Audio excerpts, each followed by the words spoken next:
सभी स्टूडेंट्स का पुनः स्वागत करूंगा इस वीडियो सेशन में। और आज के इस वीडियो में हम डिस्कस करने वाले हैं क्लास 12th फिजिक्स यानी कि चैप्टर नंबर 3 इलेक्ट्रिक करंट, जिसका नाम है विद्युत धारा। और इसमें इस चैप्टर के हम महत्वपूर्ण न्यूमेरिकल क्वेश्चंस के ऊपर डिस्कस करेंगे और इसमें हम पार्ट नंबर 1 लेकर के आए हैं और इससे आगे आने वाली वीडियो में पार्ट नंबर 2 भी लेकर के आएंगे, क्योंकि इस चैप्टर के बहुत ही ज़्यादा महत्वपूर्ण न्यूमेरिकल होते हैं जो कि आपकी बोर्ड परीक्षा में बार बार पूछे जाते हैं। और जितने भी क्वेश्चंस आज हम इस वीडियो सेशन में लेकर आए हैं वो सभी किसी न किसी बोर्ड परीक्षा में पूछे गए क्वेश्चंस हैं और आगे भी उनकी पूछे जाने की पूरी संभावना है। तो सबसे पहले वीडियो स्टार्ट करने से पहले आप लोगों से गुजारिश करूंगा कि इस वीडियो को दमदार तरीके से अपने सभी स्टूडेंट्स के पास में जो भी क्लास 12th में है, बोर्ड परीक्षा की तैयारी में लगे हुए हैं, उन सभी के पास में इस वीडियो का लिंक शेयर कर देंगे सो दैट सभी स्टूडेंट्स को इस वीडियो का लाभ मिल सके। तो चलिए स्टूडेंट्स शुरू करते हैं आज का वीडियो सेशन। और इसमें सबसे पहले हम डिस्कस करेंगे इस चैप्टर के कुछ इंपॉर्टेंट फॉर्मूलाज को जो कि आपके आने वाले न्यूमेरिकल्स में आपके यूज होंगे और हमारा रिवीजन भी हो जाएगा और इस चैप्टर के फॉर्मूले भी लर्न हो जाएंगे। तो चलिए यहाँ पर देखिए सबसे पहले इंपॉर्टेंट फॉर्मूलाज। तो यहाँ पर सबसे पहला फॉर्मूला है कि यदि किसी परिपथ में t सेकंड में q आवेश यानी कि चार्ज प्रवाहित हो रहा हो तो परिपथ में यदि मुझे इलेक्ट्रिक करंट का मान निकालना है तो हमारा फॉर्मूला होता है I = Q/T और इसी का मॉडिफिकेशन रूप होता है Q = IT यदि क्रॉस मल्टीप्लाई करें। या फिर एक फॉर्मूला होता है हमारा आवेशों के क्वांटीकरण का कि Q = NE होता है, तो यानी कि Q की वैल्यू NE यहाँ पर रख सकते हैं। तो इस तरह से I = NE/T भी हम फॉर्मूला यूज करते हैं। तो इसके बाद नेक्स्ट आता है फॉर्मूला आपका ड्रिफ्ट वेलोसिटी का। ड्रिफ्ट वेलोसिटी को अपवहन वेग या अनुगमन वेग के नाम से भी जानते हैं और इसका जो फॉर्मूला होता है वो होता है VD = EV टाउ अपॉन अपना क्या होता है ML। यहाँ पर L क्या है, चालक की लंबाई है, VD हमारा अनुगमन वेग है और यदि टाउ की बात करूँ तो ये श्रांति काल होता है जिसको रिलैक्सेशन पीरियड या रिलैक्सेशन टाइम बोलते हैं। और M होता है इलेक्ट्रॉन का द्रव्यमान यानी कि मास ऑफ द इलेक्ट्रॉन और E हमारा होता है चार्ज ऑन इलेक्ट्रॉन। तो इस तरह से हम मतलब किसका मान निकालेंगे, यहाँ पर हमारा VD यानी कि ड्रिफ्ट वेलोसिटी का मान निकल जाएगा। और ड्रिफ्ट वेलोसिटी का एक करंट के साथ में भी आपका एक रिलेशन होता है, जिस रिलेशन को आपको याद रख लेना है क्योंकि ये करंट के साथ भी इसका एक न्यूमेरिकल क्वेश्चन बन जाता है। तो वो हमारा क्वेश्चन क्या होता है इसका ड्रिफ्ट वेलोसिटी का। तो यहाँ पर आप देखेंगे करंट के साथ में यहाँ पर यदि रिलेशन दिखाया जाए तो वो होता है I = NeAVD।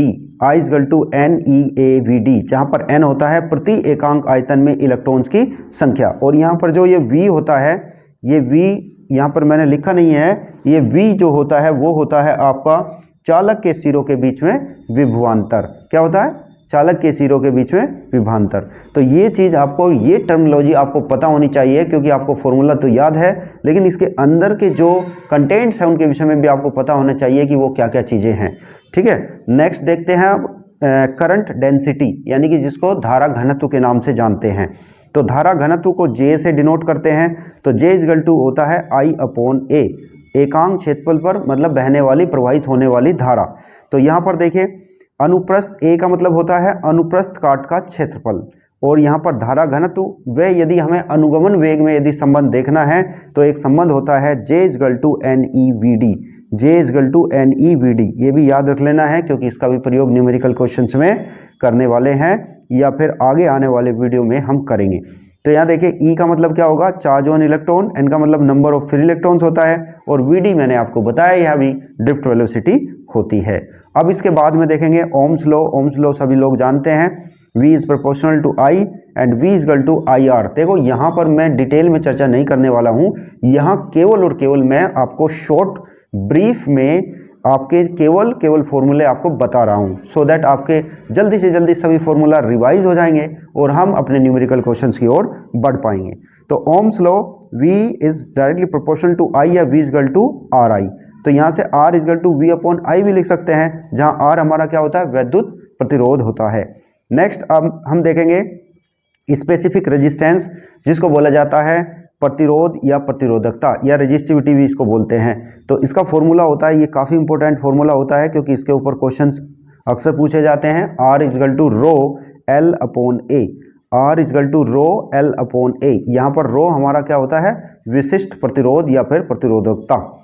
तो अब इसके बाद में विशिष्ट चालकता देखेंगे, यानी कि स्पेसिफिक कंडक्टिविटी। ये क्या होती है, ये होती है सिग्मा, और सिग्मा क्या होती है 1 अपॉन रो, 1 अपॉन रो, यानी कि जो रो की वैल्यू है उसको 1 अपॉन कर दीजिए, आपकी विशिष्ट चालकता निकल जाएगी। अब इसके बाद में विद्युत क्षेत्र की तीव्रता E व धारा घनत्व के बीच में एक रिलेशन होता है, वो होता है J is equal to sigma E, J is equal to sigma E। ये रिलेशन भी आपको समझ लेना है।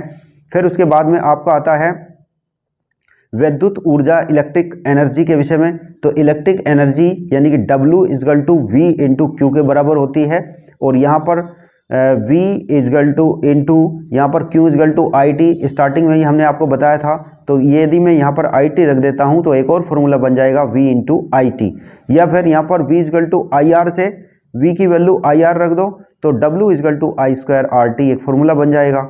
और अगेन यदि I की वैल्यू V अपॉन R में इसमें रख देता हूँ तो अगेन एक फॉर्मूला जनरेट हो जाएगा। तो ये एक के बाद एक फॉर्मूले जनरेट हो जाते हैं यदि आपको कुछ बेसिक फॉर्मूले आपको पता है तो। अब इसके बाद में यदि मान लिया हीट की गणना करनी हो, ऊष्मा की गणना करनी हो, तो यदि मैं जो हमारी इलेक्ट्रिक एनर्जी होती है उसको 4.2 से डिवाइड कर देता हूं तो हमारी हीट की गणना हो जाती है, क्योंकि इसका मात्रक होता है कैलोरी और एक कैलोरी होता है 4.2 जूल के बराबर। अब इसके बाद यहाँ पर देखेंगे विद्युत शक्ति यानी कि इलेक्ट्रिक पावर। तो इलेक्ट्रिक पावर का बेसिक फॉर्मूला आपको पता होना चाहिए कि P इजगल टू क्या होता है W अपॉन T, कार्य करने की दर। तो P is equal to W upon T। तो यहाँ से आप देखेंगे W इजगल टू VQ हमारा फॉर्मूला होता है, फिर Q की वैल्यू IT होती है, तो डायरेक्ट वैल्यू WIT में रख देता हूँ, T से T कट गया, तो P इजगल टू देखिए VI हमारा एक फॉर्मूला आ गया, बेसिक फॉर्मूला। इसके बाद V इजगल टू IR रखेंगे तो I स्क्वायर R आ जाएगा, और यहाँ पर I is equal to V upon R रखेंगे तो P is equal to V square upon R formula निकल जाएगा। इसका मात्रक आप वाट होता है और वाट को जूल प्रति सेकंड भी बोलते हैं। उसके बाद दो बेसिक फॉर्मूले हैं, ये आपको मैं बताया भी था और यहाँ पर भी देखेंगे कि तुल्य प्रतिरोध यानी कि श्रेणी क्रम में यदि हो तो उस समय तुल्य प्रतिरोध किस तरह से निकाला जाता है। इन सीरीज यदि रेजिस्टेंस दिए हैं देन हम रेजिस्टेंस को डायरेक्टली ऐड कर देते हैं, यहाँ पर करंट का मान सेम होता है और वोल्टेज का मान डिफरेंट होता है हर एक रेजिस्टेंस के सिरे के ऊपर। जबकि यदि समांतर क्रम की मैं बात करूं तो यहाँ पर क्या होगा कि करंट तीन रेजिस्टेंस जुड़े हैं समांतर क्रम में, तो तीनों में बट जाएगी, और यहाँ पर वोल्टेज का मान क्या होता है, सेम होता है, जबकि करंट का मान भिन्न भिन्न होता है। और इसका तुल्य प्रतिरोध निकालने का तरीका है 1/, करके इनको ऐड कर देते हैं। तो इतनी बेसिक इन्फॉर्मेशंस आपको समझनी चाहिए, इतने फॉर्मूले आपको पता होने चाहिए इस पार्ट के लिए। फिर नेक्स्ट पार्ट के लिए हम कुछ और विशेष किरचॉफ्स के नियम पर आधारित कुछ फॉर्मूले आपको बताएंगे, और उसके बाद हम चैप्टर को उसके न्यूमेरिकल्स यानी पार्ट नंबर 2 को लेकर के आएंगे। अभी हम इसमें पार्ट नंबर 1 पर डिस्कस करेंगे। तो जल्दी से जल्दी फटाफट न्यूमेरिकल स्टार्ट होने वाले हैं। सभी स्टूडेंट्स को जोड़ देंगे और वीडियो को शेयर करते रहेंगे, साथ में वीडियो को लाइक करके उसके ऊपर एक कमेंट लिखेंगे कि आपको ये वीडियो लाभप्रद हो रहा है, यानी कि इससे थोड़ा बहुत बेनिफिट मिल रहा है या नहीं। आप कमेंट बॉक्स में कमेंट लिखते रहिएगा। तो चलिए स्टूडेंट्स स्टार्ट करते हैं। तो सबसे पहले न्यूमेरिकल के ऊपर आते हैं, और सबसे पहला न्यूमेरिकल आप देखेंगे कि 2020 में क्वेश्चन पूछा गया था। काफ़ी महत्वपूर्ण क्वेश्चनों को मैंने इस वीडियो सेशन में लिया है, क्योंकि जितने भी न्यूमेरिकल्स को मैंने लिया है आप यहाँ पर देखेंगे वो किसी न किसी बोर्ड परीक्षा में पूछे गए न्यूमेरिकल होंगे। तो चलिए स्टूडेंट देखते हैं सबसे पहला न्यूमेरिकल। तो सबसे पहला हमारा जो न्यूमेरिकल है इसमें क्या दिया है कि एक तार के अनुप्रस्थ काट का क्षेत्रफल 1 × 10⁻² मीटर स्क्वायर तथा तार में मुक्त इलेक्ट्रॉनों की संख्या कितनी है। मुक्त इलेक्ट्रॉनों की संख्या है 2 × 10⁻25 प्रति मीटर स्क्वायर है। तो अभी हमें इसमें क्या बताना है, हमें बताना है कि तार में यदि 3.2 एम्पियर की विद्युत धारा प्रवाहित हो रही है तो हमें दो चीज़ की गणना करनी है। सबसे पहले हमें बताना है तार में धारा का घनत्व यानी कि करंट डेंसिटी का मान, और दूसरा हमें बताना है इलेक्ट्रॉनों का अनुगमन वेग या फिर ड्रिफ्ट वेलोसिटी।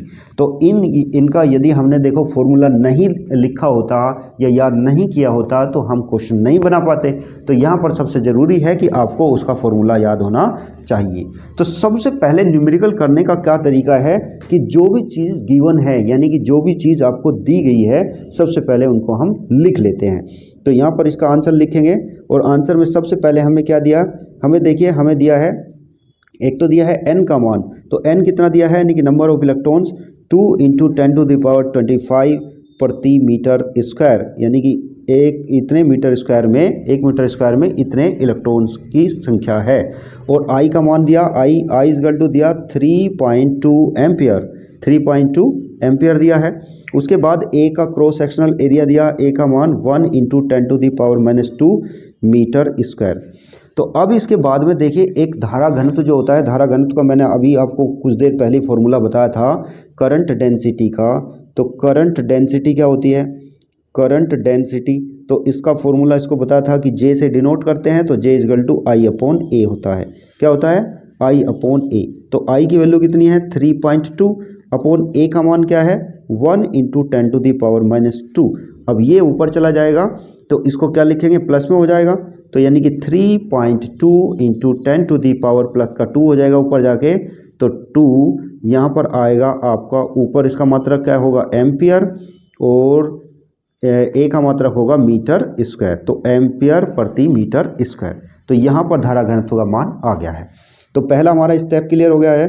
अब इस सेकंड स्टेप को देखिए, सेकंड स्टेप को देखिए और सेकंड स्टेप में क्या पूछा गया है कि इलेक्ट्रॉनों का अनुगमन वेग, यानी कि drift velocity of the electrons हमें पूछी गई है। तो यहाँ पर मैंने आपको करंट के साथ में और ड्रिफ्ट वेलोसिटी का मैंने रिलेशन बताया था, और रिलेशन क्या बताया था, I इजगल टू VD/NEA, ये रिलेशन बताया था। तो यहाँ से देखिए VD का मान क्या होगा, तो VD इजगल टू क्या होगा, यहाँ से ये पार्ट इसके नीचे चला जाएगा, यानी कि I अपॉन क्या हो जाएगा NEA। तो अब इनकी वैल्यू बस सीधे सीधे पुटअप करनी है, कुछ भी नहीं करना हमें। तो I का मान कितना है 3.2 अपॉन N का मान कितना दिया है 2 × 10⁻25 दिया है, इंटू E का मान हम जानते हैं कि 1.6 × 10⁻19 कूलाम का आवेश होता है इलेक्ट्रॉन के ऊपर। और यहाँ पर आपका क्रॉस सेक्शनल एरिया का मान है 1 × 10⁻²। अब ये देखिए ये ऊपर जाएंगे, तो ये ऊपर जाएंगे तो यहाँ से 2 से इसको कट कर सकते हैं, ये आ जाएगा आपका 1.6 और 1.6 से आपका 1.6 कट जाएगा और बाकी चीज़ें सब कुछ ऊपर चली जाएगी। तो जैसे ऊपर जाएगी तो ये हो जाएगा आपका 10⁻25, ये प्लस का हो जाएगा 10⁻19, ये भी प्लस का हो जाएगा 10⁻2, यानी कि 25 ये और ये हो जाएगा 21। तो कितना बचेगा 10⁻⁻4 बचेगा, और यहाँ पर 1 भी लिख सकते हैं या फिर 10⁻⁻4 मीटर पर सेकंड। क्या आएगा मीटर पर सेकंड, क्योंकि वेग का जो मात्रक होता है वो क्या होता है मीटर प्रति सेकंड। तो इस तरह से हमने इस क्वेश्चन को कर पाया है। तो उम्मीद करता हूँ कि एकदम सब कुछ आपको समझ आ गया होगा, क्योंकि ये क्वेश्चन हमारा डायरेक्टली फॉर्मूला बेस्ड क्वेश्चन था। तो इसमें हमें ज़्यादा यानी कि दिमाग लगाने की भी आवश्यकता नहीं पड़ी है। तो अब इसके बाद कुछ और क्वेश्चंस लेकर के आएंगे जो कि आपके बोर्ड परीक्षा में पूछे गए क्वेश्चंस हैं, उन सभी को भी हमें करना है। कुछ क्वेश्चंस डायरेक्टली फॉर्मूला बेस्ड होंगे, कुछ क्वेश्चंस आपके थोड़े से डिफ़िकल्टी लेवल थोड़ा सा ज़्यादा होगा, उसमें आपको थोड़ा सोचना पड़ेगा। और यहाँ पर आप देख सकते हैं कि हमने सभी प्रकार के क्वेश्चन लिए हैं, जिसमें आपके कुछ सिंपल क्वेश्चंस होंगे, कुछ मॉडरेट लेवल के क्वेश्चन होंगे और कुछ का लेवल थोड़ा सा टफ लेवल होगा। तो सभी क्वेश्चन को, सभी प्रकार के क्वेश्चंस को इस वीडियो में लेकर के आया हूँ। तो आप सभी स्टूडेंट्स के पास में इस वीडियो सेशन को शेयर करते रहेंगे सो दैट इस वीडियो का सभी को लाभ मिल सके। नेक्स्ट क्वेश्चन को देखते हैं। समान लंबाई के तांबे के 2 तारों के व्यास दिए हैं, उनका अनुपात दिया है 1:2। क्या दिया है 1:2 दिया है। तो उनके प्रतिरोधों का अनुपात ज्ञात कीजिए। अभी देखिए इनमें क्या दिया है कि प्रतिरोध का अनुपात बताना है।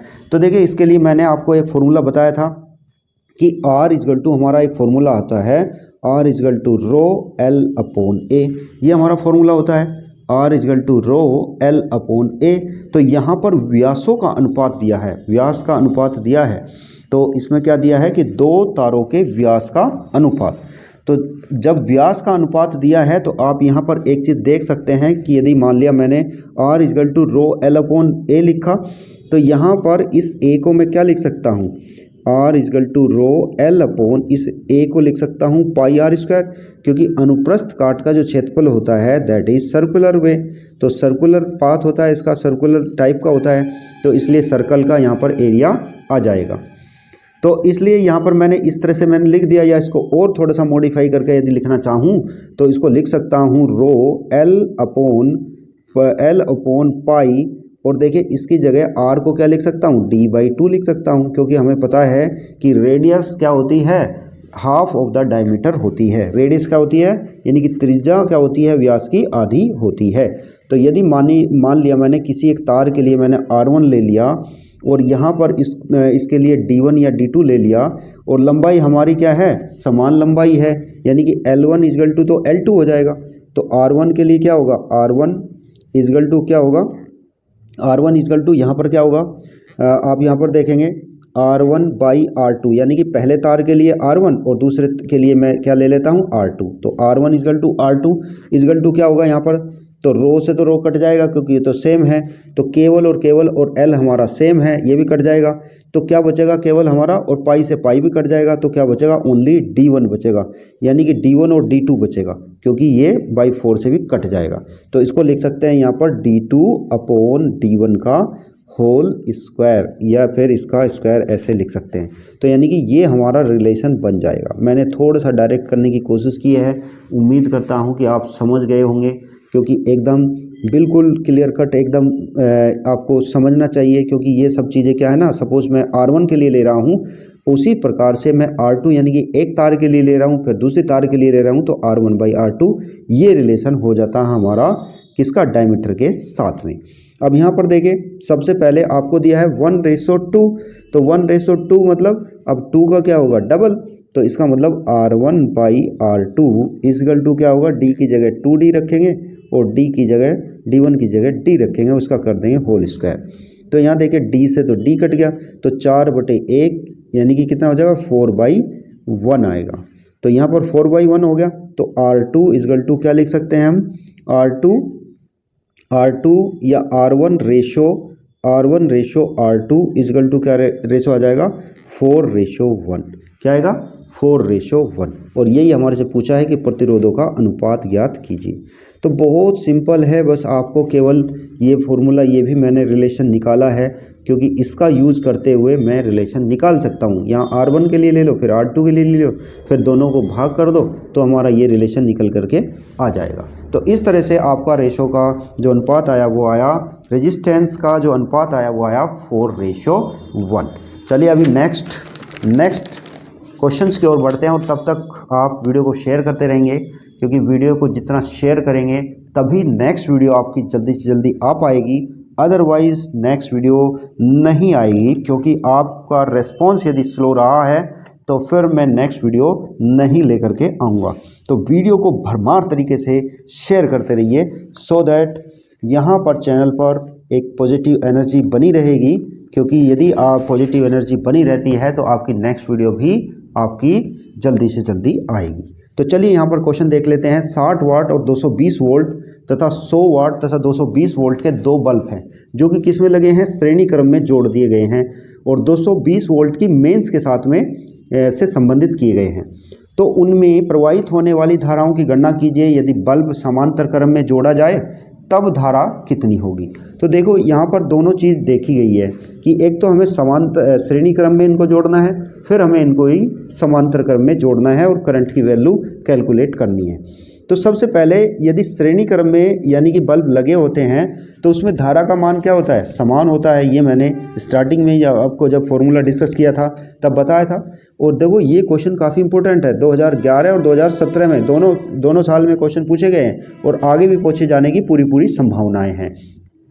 तो सबसे पहले हम क्या करेंगे, जो हमारा 60 वाट का जो बल्ब है ना, इसमें हम क्या करेंगे, रेजिस्टेंस की वैल्यू चेक कर लेंगे कि रेजिस्टेंस का मान क्या होगा। तो सबसे पहले क्या लिखेंगे, चूँकि 60 वोल्ट बल्ब में वाट के बल्ब का क्या निकाल लेंगे, रेजिस्टेंस निकाल लेंगे, प्रतिरोध। तो 60 वाट के बल्ब का प्रतिरोध का मान R1, सपोज R1 लिख लिया पहले बल्ब के लिए, तो क्या होगा V1 का स्क्वायर अपॉन P1। अब ये फॉर्मूला कहाँ से आया? देखो ये फॉर्मूला मैंने आपको बताया था शुरू में ही, जब मैं इसका VI यानी कि ओम्स लॉ का क्या बता रहा था, ओम्स लॉ के साथ में मैं आपको ओम्स लॉ के बाद मैंने आपको पावर का रिलेशन बताया था, किसके साथ?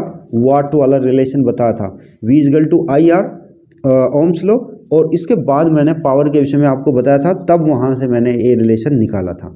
तो ये आपको पता होना चाहिए कि P equal to V square upon R, ये बताया था ना रिलेशन, क्या बताया था कि P equal to V square upon R वाला रिलेशन मैंने आपको बताया था। तो उसी का यूज करते हुए पहले बल्ब के लिए मैंने निकाल लिया, यहाँ पर R रख दिया, यहाँ पर P पहुँच जाएगा। तो इस तरह से इसका मान रख दीजिए। तो यहाँ पर आप देखेंगे कि V1 का मान क्या है? 220 वोल्ट, यानी कि 220 का होल स्क्वायर अपॉन P1 का मान क्या है? 60। तो इस तरह से हम जब इसकी कैलकुलेशन करेंगे 220 गुणा 220 और अपॉन 60 करेंगे, तो यहाँ पर कटने के बाद में आपका आ जाएगा कुछ इस तरह से। तो इसका कैलकुलेट आपको वैल्यू कैलकुलेट कर लेना है सो दैट वीडियो काफ़ी लंबा ना हो। तो ये आ जाएगा आपका 807 ओम। कितना आएगा? 807 ओम। अभी इसी तरह से हम 100 वाट के बल्ब का प्रतिरोध निकाल लेते हैं। किसका? जो हमारा 100 वाट का बल्ब है ना, 100 वाट के बल्ब का प्रतिरोध, तो 100 वाट के बल्ब का प्रतिरोध कितना होगा? देखिए इसके लिए सीधा फिर R2 लिख लो। R2 equal to same formula V2 square upon, यहाँ पर आ जाएगा आपका P2। तो यहाँ पर 220 का क्या हो जाएगा? होल स्क्वायर, और अपॉन यहाँ पर P2 का मान आपका आ गया 100।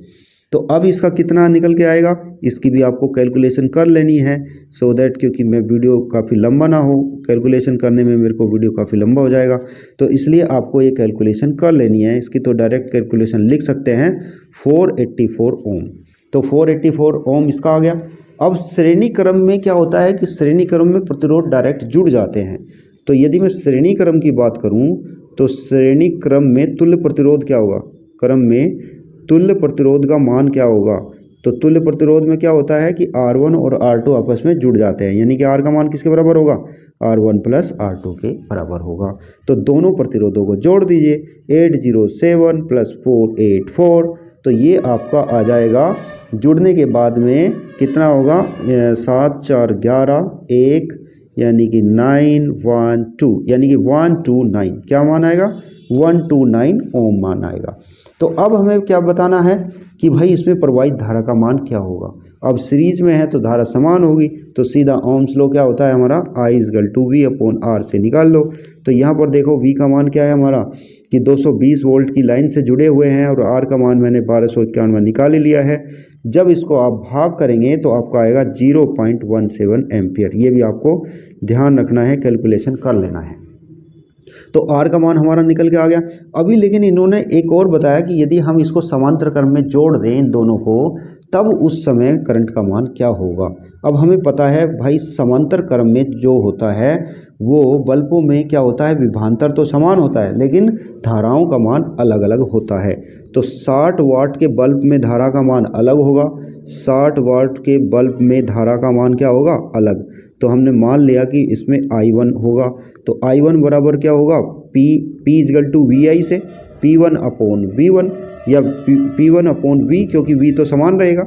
तो P1 का मान क्या है? 60, और बटे 220 कर लो, इस जीरो तो ये जीरो कटेगी, जैसे इसको भाग देंगे तो 0.273 एम्पियर आ जाएगा। कितना आएगा? इतना।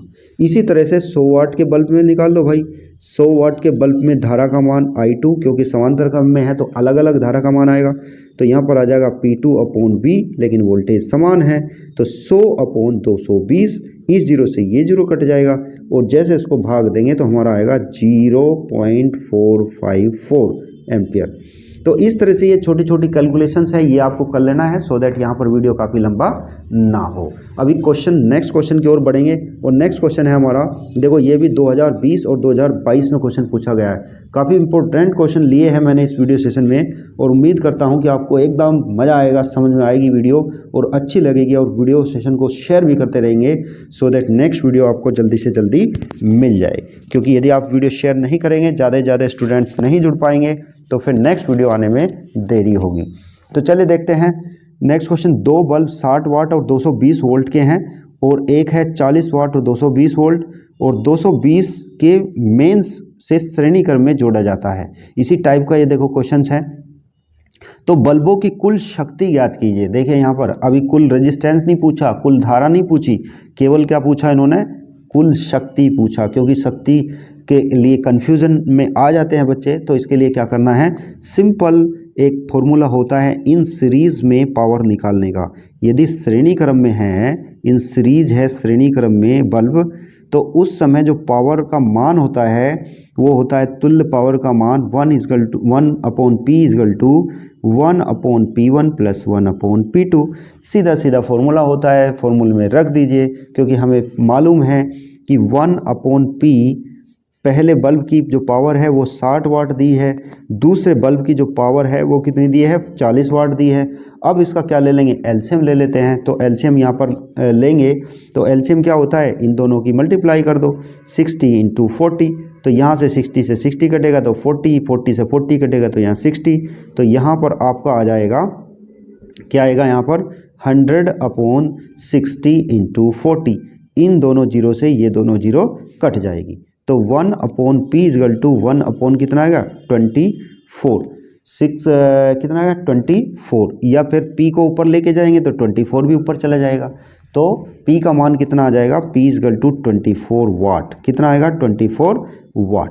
तो इस तरह से ये हमारी इसकी, यदि बल्बों को हम श्रेणी क्रम में जोड़ते हैं तो उस समय हमारा जो तुल्य जो शक्ति का मान आएगा इसका, वो आएगा 24 वाट। तो उम्मीद करता हूं कि आपको समझ आ रहे होंगे।